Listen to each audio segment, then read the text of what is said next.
दोस्तों, क्या आप लोगों को पता है कि हमारे देश के अभी भी विकासशील होने का क्या कारण है? अभी भी अमेरिका जैसे देश से हम पिछड़े हुए हैं। अमेरिका इतना आगे है, विकसित है, तो इसका कारण क्या है? और हमारा देश इतना पिछड़ा हुआ है, पीछे है, तो इसका कारण क्या है? आपने सोचा है? हमारा देश इतना बड़ा है, यहाँ अनेक प्रकार के टैलेंट पैदा होते हैं और विभिन्न देशों में वे अपनी सेवाएं भी देकर अपना जीवन बिता रहे हैं। यहाँ के युवा ही यहाँ के ऊर्जा का बहुत बड़ा स्रोत है। असीमित ऊर्जा उनमें भरा हुआ है। वो चाहे तो इस देश को सबसे ऊंचे स्थान पर पहुंचा सकते हैं, परंतु ऐसा हो क्यों नहीं रहा? इसे जानने से पहले हमें सोचना होगा कि अमेरिका जैसा देश इतना आगे क्यों बढ़ा, उसके इतने आगे बढ़ने का कारण क्या है? वहाँ के युवाओं में ऐसी क्या सोच होती है जो हमारे देश के युवाओं में नहीं होती? दरअसल किसी देश के विकास में इन्वेंशन और इनोवेशन, जी हाँ, इन्वेंशन यानी कि खोज और इनोवेशन यानी कि नवाचार या बदलाव, इन दोनों का बहुत बड़ा योगदान होता है। तो क्या हमारे देश में इनोवेशन और इन्वेंशन की कमी है? यहाँ इनोवेशन और इन्वेंशन नहीं होता। वास्तव में हमारे देश के युवाओं को, अधिकतर युवाओं को रिसर्च और इन्वेंशन से कोई मतलब नहीं रहता। इनको तो चाहिए सिर्फ और सिर्फ सरकारी नौकरी, कुछ भी हो, अच्छा पैसा मिले, आराम मिले, पेंशन मिले, भत्ता मिले, बस यही सोच इनके अंदर उठने वाली रिसर्च और इनोवेशन की सोच को नीचे दबा देता है। मैं ये नहीं कहता इन युवाओं के अंदर रिसर्च और इनोवेशन की सोच नहीं उठती, मैं ये बोल रहा हूँ कि इनके अंदर जो सरकारी नौकरी की सोच है वो इन्वेंशन और इनोवेशन की सोच को नीचे दबा देता है।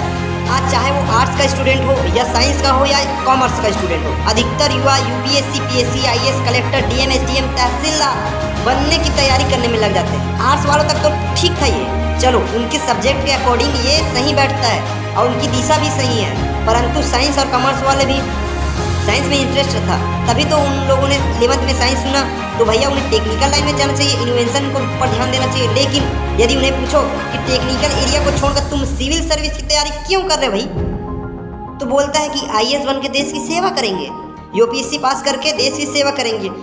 क्या खाक देश की सेवा करेंगे? ये देश की सेवा नहीं, ये अपनी सेवा करना चाहते हैं। इनको देश की सेवा से कोई मतलब नहीं रहता, ये आप लोग भी जानते हैं। देश की सेवा जानते हो किसे कहते हैं? फौजी लोग जो करते हैं ना, वो है देश की सेवा।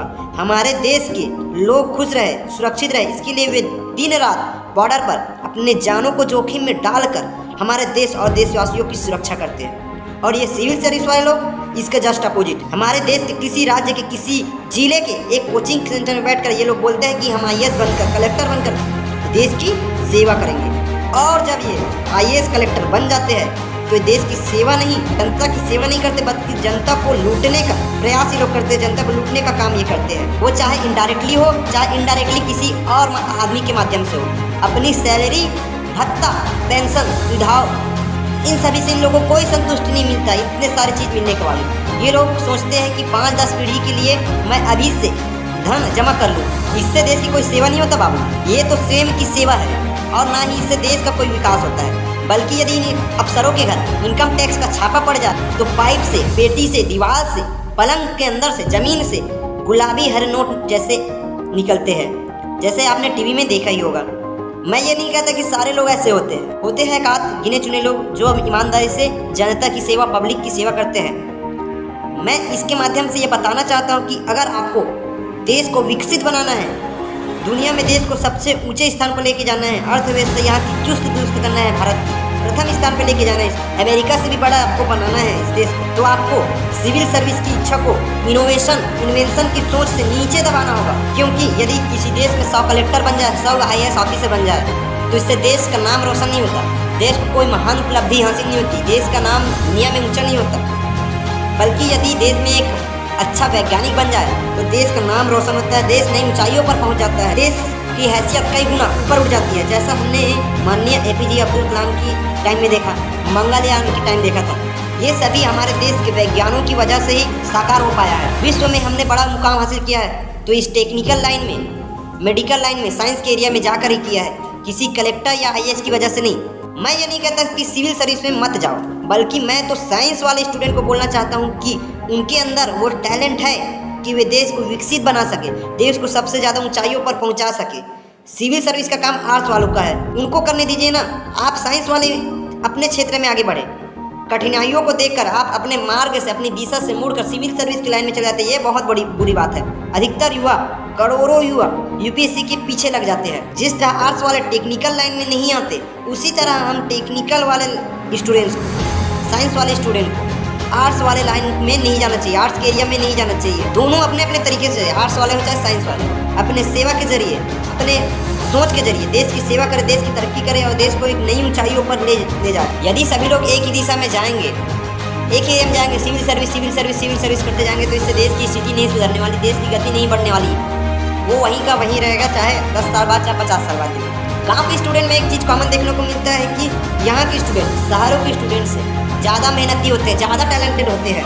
गांव के छात्र छात्राओं में भी रिसर्च, इनोवेशन के प्रति बहुत बढ़िया सोच होती है। उनमें भी अनेक टेक्निक, सोच और गुण होता है, परंतु उनके आसपास रिसर्च सुविधाओं का अभाव होने के कारण एक समय के बाद उनके माइंड में भी जो ये सोच रहती है इनोवेशन की भाव, वो नीचे दब जाता है और वो भी सिविल सर्विस की लाइन में चले जाते हैं, क्योंकि उनके रास्ते के लिए, उनको अपना सोच पूरा करने के लिए उनको कोई सुविधा नहीं मिल पाता, तो वो भी सिविल सर्विस की लाइन में निकल जाते हैं। गाँव के छात्र चाहते हुए भी रिसर्च के क्षेत्र में नहीं जा पाते, क्योंकि प्रोत्साहन देने वाला ही कोई नहीं है। उनको जो छोटे छोटे प्रयोग करने के लिए जो व्यवस्था चाहिए, जो जगह चाहिए, वो चीज़ उन्हें कोई उपलब्ध नहीं कराता, वो चीज़ उनको मिलता ही नहीं। इसलिए सरकार से भी मेरी ये निवेदन है कि गाँव में भरने वाले टैलेंट को दबने ना दे। जैसा कि PSC coaching centre, competitive exam के लिए कोचिंग सेंटर जगह जगह पे फ्री खोला गया है, वैसे ही इनोवेशन के प्रति इंटरेस्ट रखने वाले युवाओं के लिए फ्री में एक प्रयोगशाला खोले, और वो भी उनके आसपास, ताकि उनके माइंड में जो क्रिएटिविटी उत्पन्न हो रही है उनको वो लोग साकार कर सके उस प्रयोगशाला के माध्यम से। क्या पता कि उनकी ये क्रिएटिविटी हमारे देश के लिए एक बहुत बड़ा उपलब्धि बन जाए। कहने का सार एक ही है, यदि हमारे देश को आगे बढ़ना है, विकास की नई सीढ़ियों, नई ऊंचाइयों पर पहुंचना है, तो आज स्टूडेंट को सिविल सर्विस को प्राथमिकता देने से पहले टेक्निकल और इनोवेशन की सोच अपने माइंड में लाना होगा। किसी राज्य में यदि 50 कलेक्टर डिप्टी कलेक्टर बन जाए, तो उसकी पहचान सिर्फ उसके एक सीमित एरिया तक होता है, सीमित जगह तक होता है, परंतु यदि कोई वैज्ञानिक बन जाए या कोई टेक्निकल उपलब्धि हासिल कर ले, तो उसकी पहचान पूरे राज्य में नहीं, पूरे देश में होती है, विश्व तक होती है। पूरा राज्य और देश उस पर गर्वान्वित महसूस करता है। जैसा कि अभी छत्तीसगढ़ की बेटी रितिका ध्रुव का नासा और इसरो की साझा मिशन में रिसर्च के लिए चयन होने पर पूरे देश को उस पर गर्वान्वित महसूस हुआ। मैं बता दूं कि रितिका ध्रुव का चयन इसरो और नासा के संयुक्त मिशन में क्षुद्रग्रह खोज के लिए हुआ है। तो बताइए कि क्या ऐसा गर्व, ऐसा मुकाम किसी राज्य में किसी IAS या कलेक्टर के बनने पर होता है? तो आज देश को यदि टेक्निकल लाइन में आगे बढ़ाना है, विकसित करना है, सबसे ऊंचे स्थान पर लेके जाना है, तो सभी युवाओं को इनोवेशन और इनोवेशन को अपनी पहली सोच, अपनी पहली पसंद बनानी होगी। मैं ये नहीं कहता कि आर्ट्स वाले कमज़ोर है, बल्कि मैं ये कहना चाहता हूँ कि साइंस वाले अपने मार्ग पर चले, अपने मार्ग को छोड़कर किसी अन्य रास्ते पर न जाए। जिस दिन हमारे देश में कलेक्टरों से ज़्यादा, IAS से ज़्यादा वैज्ञानिक पैदा होंगे, वैज्ञानिक बनेंगे ना, उस दिन हमारा देश अमेरिका जैसे देश को पछाड़कर सबसे प्रथम स्थान पर आ खड़ा होगा, सबसे ऊंचाइयों पर जा आएगा। तो आप सभी से निवेदन है, युवाओं से निवेदन है कि सबसे पहले आप टेक्निकल लाइन को, साइंटिफिक लाइन को, उसको प्राथमिकता दीजिए, इनोवेशन को प्राथमिकता दीजिए, ना कि सिविल सर्विस, सरकारी नौकरी को। जय हिंद।